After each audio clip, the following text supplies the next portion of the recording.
कि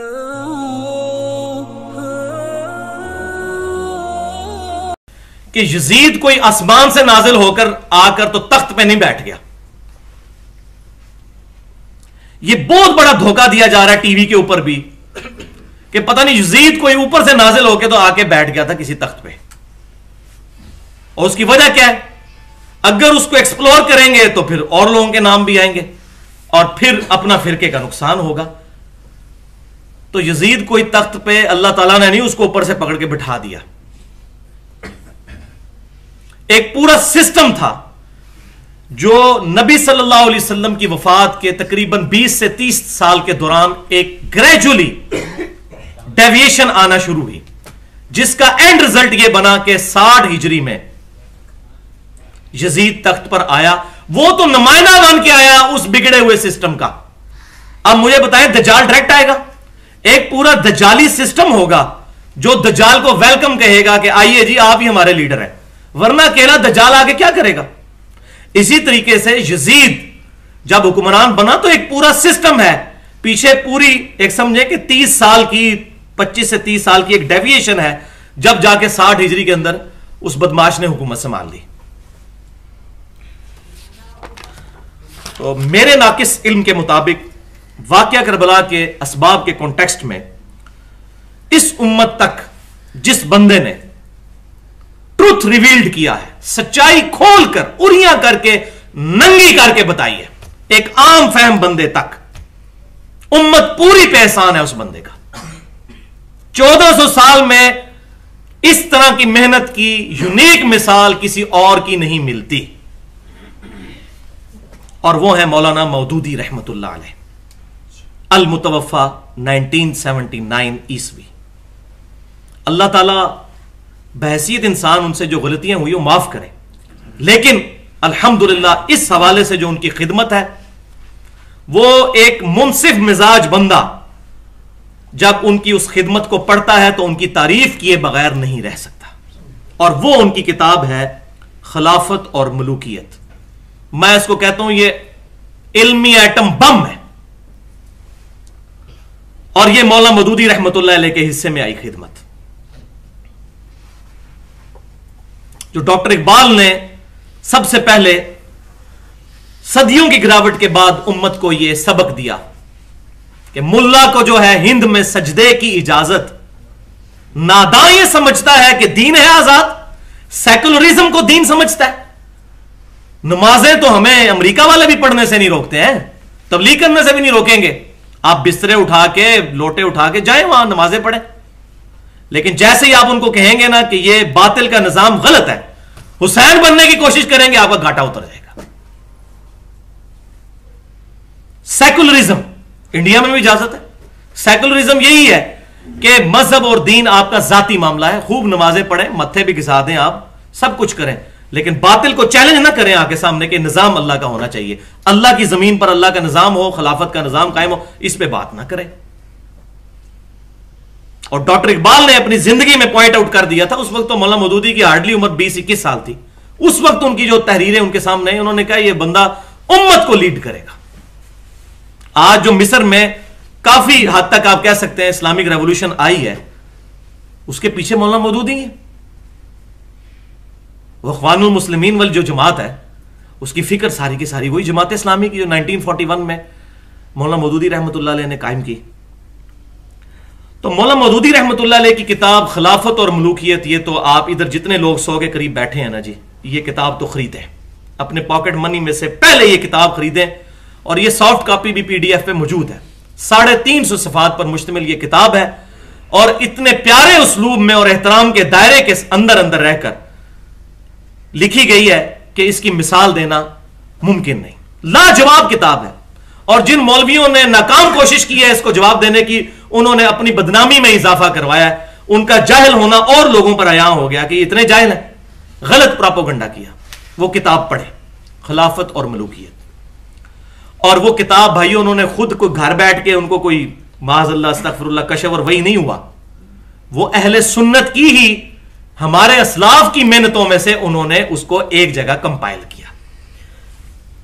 और मेनली 7 किताबें हैं तारीख की, अहले सुन्नत की ऑथेंटिक असनाद के साथ, जिनसे उन्होंने ये सारे वाकयात लेकर उसको एक इंटेलेक्चुअल तरतीब के साथ नकल किया। और जहां जहां उस कॉन्टेक्स्ट में अहादीस आई, उन्होंने अल्हम्दुलिल्लाह अहादीस की किताबों के भी हवाले दिए, और उसमें जो कमी थी वो अल्हम्दुलिल्लाह मैंने पूरी कर दी, वो मैं आगे बता देता हूं। और वो 7 किताबें कौन सी हैं वो आप सुन लीजिए। चूंकि अरबी जुबान के अंदर लिखी गई है, मौलवी उसका तर्जमा ही नहीं थे होने देते।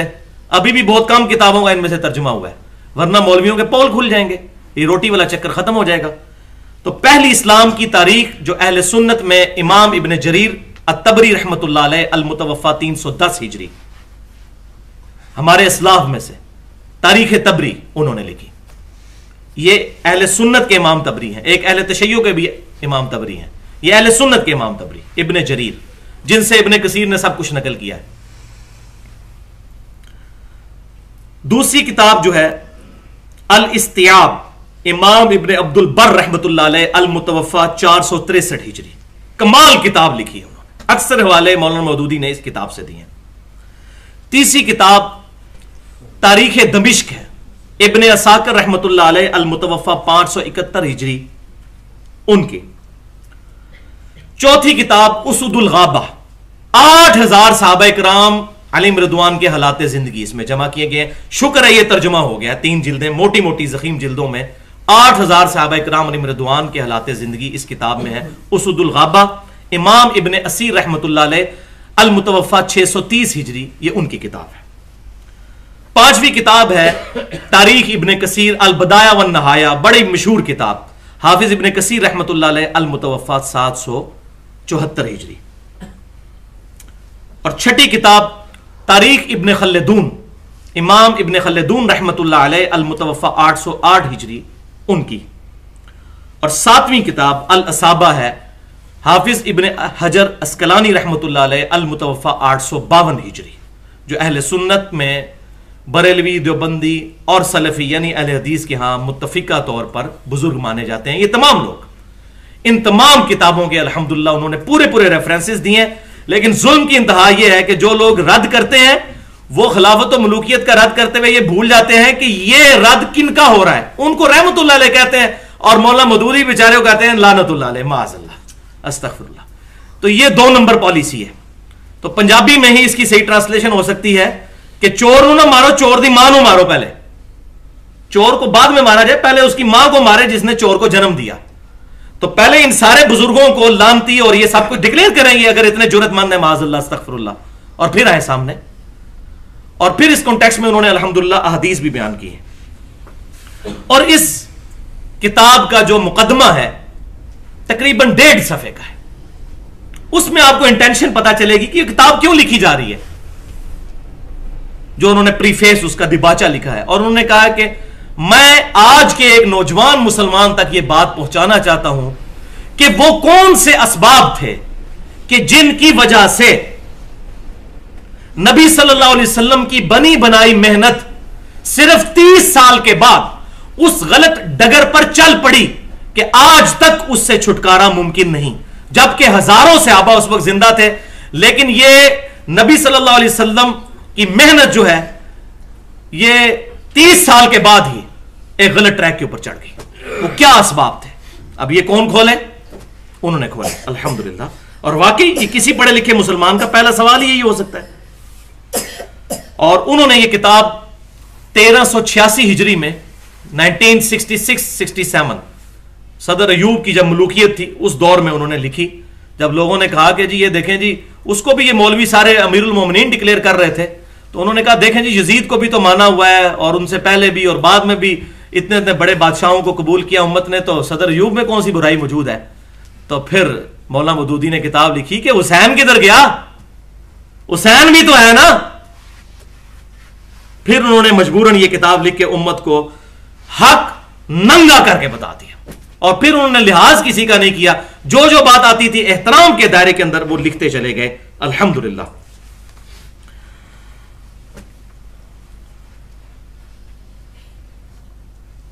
मौला मौदूदी रहमतुल्लाह अलैह की ये किताब खिलाफत और मलूकियत मैंने 2012 इसी साल जून में पढ़ी। लेकिन वल्लाह ये जो किताब है इसको पढ़ने से पहले ही मैं पिछले साल यहीं पर 14 और 15 मुहर्रमुल हराम 1433 हिजरी की दरमियानी रात 10 दिसंबर 2011 को एक लेक्चर रिकॉर्ड करवा चुका था। मसला नंबर 61 के नाम से ahlesunnatpak.com पर वो गुफ्तगू अपलोड है। 2 घंटे और 22 मिनट की हुसैनियत और यजीदियत का तहकीकी जायजा। यह खिलाफत और मलूकियत तो मैंने बाद में पढ़ी है, मैं तो पहले ही किताबो सुन्नत के जरिए यह सारी गेम समझ गया था। ये तो बाद में जब लोगों ने कहा कि ये तो फिक्र मौदूदियत फैला रहा है और मुझे पता ही नहीं था खिलाफत और मलूकियत के बारे में, तो मैंने बाद में पढ़ी। फिर अल्हम्दुलिल्लाह मुझे समझ आई कि वो क्यों कह रहे हैं। जो भी सही बात करता है उस पर कोई ना कोई ठप्पा लगा दो। कोई तौहीद की बात करे तो कोई ये वाबी है, कोई अहले बैत की बात करे उसको ये तो शिया हो गया, कोई साहबा की बात करे उसको ये देवबंदी हो गया, कोई नबी वसल्लम की मोहब्बत की बात करे तो उसको कोई बरेलवी हो गया। ये मौलवियों ने टोटके बनाए हुए हैं अपनी अपनी दुकानदारी चलाने की। ये मैंने अल्हम्दुलिल्लाह 35 साल की उम्र में ये पूरा ये जो तजर्बा है उसके बाद मैं आपको निचोड़ निकाल के बता रहा हूं इन मौलवियों का जो इन्होंने उम्मत के साथ जुल्म किया। तो वो जब लेक्चर रिकॉर्ड हुआ और वो अल्हम्दुलिल्लाह ahlesunnatpak.com पर रखा हुआ है, उसके बाद से जो है ना एक सारी तरफ जो है वो हलचल मचना शुरू हो गई। उसमें मैंने वाकया करबला के वजूहात क्या थी और ये पूरी डिटेल्स मैंने उसमें बताई हैं। आज टाइम नहीं कि मैं उन चीजों को एड्रेस करूं, उसकी वजह यह है कि फिर बार बार रेपिटेशन होती है। आज मैं नई बातें करना चाहता हूं ताकि ये चीजें उसके साथ ऐड हो जाएं। जिसको शौक हो तो वो उसको भी सुन सकता है।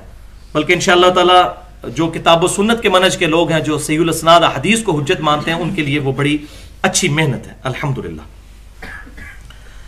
उसके बाद फिर मैंने एक और लेक्चर भी रिकॉर्ड करवाया मसला नंबर 48 के नाम से 1 घंटे का। फिक्रे हुसैन तहरीक खिलाफत की रूह है। 5 उसमें इंपॉर्टेंट पॉइंट्स मैंने डिस्कस किए, वो भी ahlesunnatpak.com पर भी और हमारे यूट्यूब के चैनल पे गुफ्तगू रखी हुई है। फिक्रे हुसैन तहरीक खिलाफत की रूह है।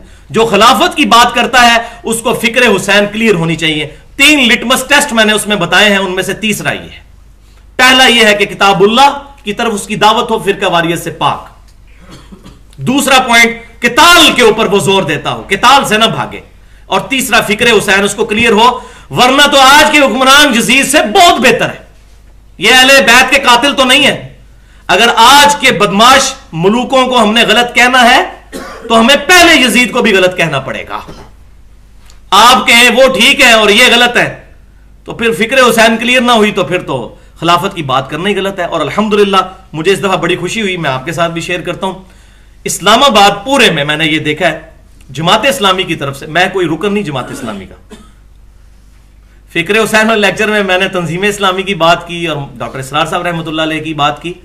मैं तो अल्हम्दुलिल्लाह जो हक बात जो भी बंदा बयान करता है उसकी मैं तारीफ करता हूं। तो इस दफा जमात इस्लामी ने, मैं उनको क्रेडिट देता हूं ये कि पूरे इस्लामाबाद में उन्होंने बड़े बड़े बैनर्स लगाए, व्हाइट और रेड कलर में। व्हाइट बैनर्स थे और उस पर रेड लिखाई हुई थी और उस पर क्या लिखा था, इस्लामी निजाम खिलाफत के लिए कुर्बानी पेश करने वाले इमाम हुसैन को सलाम पेश करते हैं। अल्लाह अकबर। वही जो मैंने जुमला बोला था ना, ये मेरा गोल्डन कोट है। फिक्रे हुसैन तहरीके खिलाफत की रूह है। जो कहता है ना हुसैन बागी है, वो खिलाफत की बात करना छोड़ दे। जब तक हुसैन समझ नहीं आएंगे खिलाफत नहीं समझ आ सकती। जब तक बनु उमैया की बदमाश हुकूमत को बदमाश हुकूमत नहीं कहा जाएगा उस वक्त तक खिलाफत की बात हो ही नहीं सकती। काट खाने वाली मलूकियत। और तीसरा लेक्चर जो 2 हफ्ते पहले ही मैंने रिकॉर्ड करवाया, 55B मसला के नाम से, वसी रसूल कौन है और हदीस किरतास का तहकीकी जायजा। 3.25 घंटे की इल्मी गुफ्तगू, बल्कि इल्मी एटम बम है। और उसमें मैंने काफी सारी चीजें जो है खोल खोल कर बयान की हैं। ये तो थे लेक्चर्स। 2 रिसर्च पेपर्स हैं जो मैं समझता हूं कि अगर कोई बंदा खिलाफत और मलूकियत नेक्स्ट टाइम प्रिंट हो, वैसे तो लाखों की तादाद में प्रिंट हो चुकी है, 31 के करीब उसके एडिशन निकल चुके हैं खिलाफत और मलूकियत के। इन 40-50 सालों में लाखों उसके वर्जन निकल चुके हैं, लाखों की तादाद में पब्लिश हो चुकी है। उसके अंदर अगर ये 2 रिसर्च पेपर मेरे मुख्तसर से हैं, एक 4 सफ़े का है और एक 10 सफ़ों का, 5 वर्गों का, वो मैं आपको बता देता हूं। वो आपको लेक्चर के एंड पे मिल भी सकते हैं जिसको चाहिए हो। Research paper number 5A ahlesunnatpak.com पर राफजियत, नासबियत और यजीदियत का तहकीकी जायजा। और रिसर्च पेपर नंबर 5B, वाकया करबला की इस्लामी तारीख 40 सहीउल असनाद अहादीस की रोशनी में, जिनमें से अक्सर अहादीस सही बुखारी, सही मुस्लिम और बाकी मुस्तनद किताबों से, अहादीस की रोशनी में सईदना उमर की शहादत से लेकर वाकया करबला होने तक 40 अहादीस की रोशनी में इस्लामी तारीख वाकया करबला की अल्हम्दुलिल्लाह मैंने बयान की। और अब अल्लाह ताला का करम हुआ कि लाहौर में एक पब्लिकेशन है जिन्होंने वो शोराफा किताब भी छाप दी है, मुहद्दिस इब्न जोजी रहमतुल्लाह अलैह की किताब अल मुतवफ़ा 597 हिजरी, जिनको अहले सुन्नत और अहले तशय्यो दोनों अपना बुजुर्ग मानते हैं। और ये बुजुर्ग आज से तकरीबन 800 साल पहले गुजरे। मुहद्दिस इब्न जोजी रहमतुल्लाह अलैह अल मुतवफ़ा 597 हिजरी, उनकी शोरा आफाक तसनीफ है अरबी में, जिसका तर्जुमा है ये उस सरकश का रद है जो यजीद को बुरा कहने से मना करता है। और कमाल किताब लिखी है उन्होंने, आइम्मा अहले सुन्नत इमाम अहमद बिन हंबल रहमतुल्लाह अलैह और बाकी आइम्मा के अकवाल लिखकर यजीद की शख्सियत को नंगा किया, हत्ता के इवन हजरत अमीर माविया रदी अल्लाह तआला अन्हु की जो इज्तिहादी गलतियां हैं एहतराम के दायरे के अंदर अंदर वो भी उन्होंने बयान की, बदतमीजी के साथ नहीं, एहतराम के दायरे में। और वाकया करबला का जो सही स्केच है वो इस किताब के जरिए सामने आ सकता है। ये अहले सुन्नत पाक.com पर 22 से 23 MB की फाइल है, आप डाउनलोड कर लें। तकरीबन 180 सफ़ों पर मुश्तमिल है ये किताब, 160 सफ़ों पर। उसमें से पहले 80 सफ़े जो है वो मुकदमा वगैरह लिखा है, आज के उलमा के मुख्तलिफ अहादीस की रोशनी में उन्होंने अपने कमेंट्स दिए, और 80 सफ़ों पर यह किताब है। ये अल्हम्दुलिल्लाह मंगवाई भी जा सकती है, हमारे यहां से मिल भी सकती है। तो ये वो किताब है जो ऑथेंटिक तरीन किताब है यजीद के टॉपिक पर, और ये हमेशा से अहले सुन्नत उलमा इसको पेश करते आए हैं। इवन इमाम इब्न तैमिया रहमतुल्लाह अलैह अल मुतवफ़ा 728 हिजरी, उन्होंने इस किताब की तारीफ की है। हाफिज इब्न कसीर रहमतुल्लाह अलैह अल मुतवफ़ा 774 हिजरी, उन्होंने तो बहुत तारीफ की इस किताब की कि ये किताब लिख के मुहद्दिस इब्न जोजी रहमतुल्लाह अलैह ने यजीदियों का मुंह तोड़ दिया। उन्होंने तो बड़ी तारीफ की है कि सही इन्होंने टका के जवाब दिया। और तीसरा इमाम ज़हबी रहमतुल्लाह अलैह अल मुतवफ़ा 748 हिजरी, उन्होंने भी इस किताब की तारीफ की। बल्कि दौरे हाजिर में अहले सुन्नत के बहुत बड़े मुहद्दिस जो है शेख जुबैर अली ज़ई साहब, जब उनसे मैंने 17 जून 2009 को इंटरव्यू लिया था, 100 सवाल उनसे पूछे थे जो कि हमारी वेबसाइट अहले सुन्नत पाक.com पर भी रखे हुए हैं, वीडियो इंटरव्यू उनका। उसमें उन्होंने ये किताब दिखाई और बाकायदा बताया कि ये सही सनद के साथ उनसे ये साबित है। और उसमें से यजीद के खिलाफ जो कॉल है इमाम अहमद बिन हंबल रहमतुल्लाह अलैह का, वो उन्होंने अरबी में पढ़ के और उसकी कहा कि इस सनद से ये पूरा बयान किया। अल्हम्दुलिल्लाह।